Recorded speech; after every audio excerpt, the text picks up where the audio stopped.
Assalamualaikum warahmatullahi wabarakatuh. Di sini saya akan menjelaskan tentang konsep dasar ekonomi makro Islam.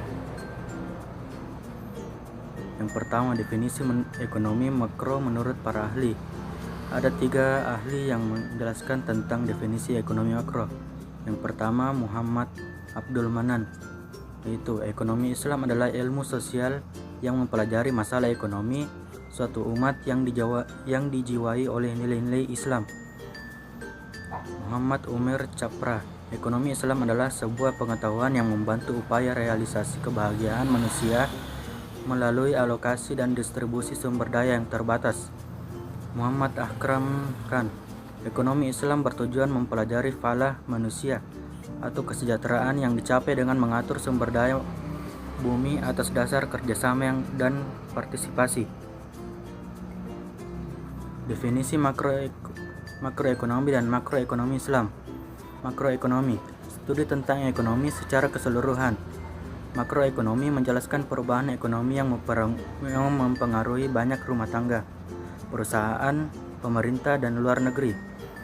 Makroekonomi Islam, studi tentang analisa ekonomi yang bersifat menyeluruh dan menitik beratkan pada analisis tentang faktor-faktor yang menentukan kegiatan ekonomi suatu negara serta mengkaji peran pemerintah dalam mengatasi segala permasalahan ekonomi yang dengan berlandaskan pada prinsip-prinsip syariah.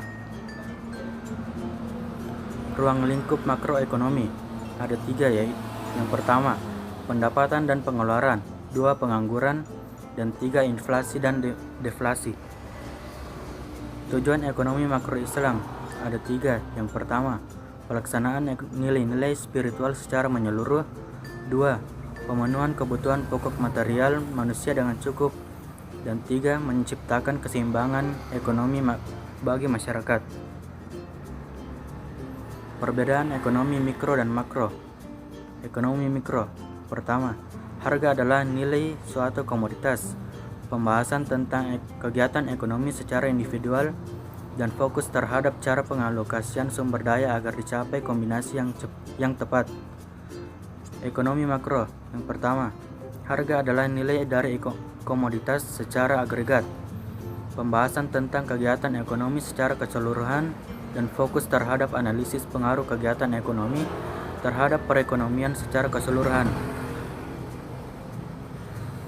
Karakteristik ekonomi makro Islam. Yang pertama, nizamun rabbaniyun juz'un min al-Islam asyamil, iktisadun akdiyun tabiun ta'budiyun murtabitun bil akhlaq al-maudu'iyah al-hadaf as-sami al-wakiyah al-muruna dan al-amwal.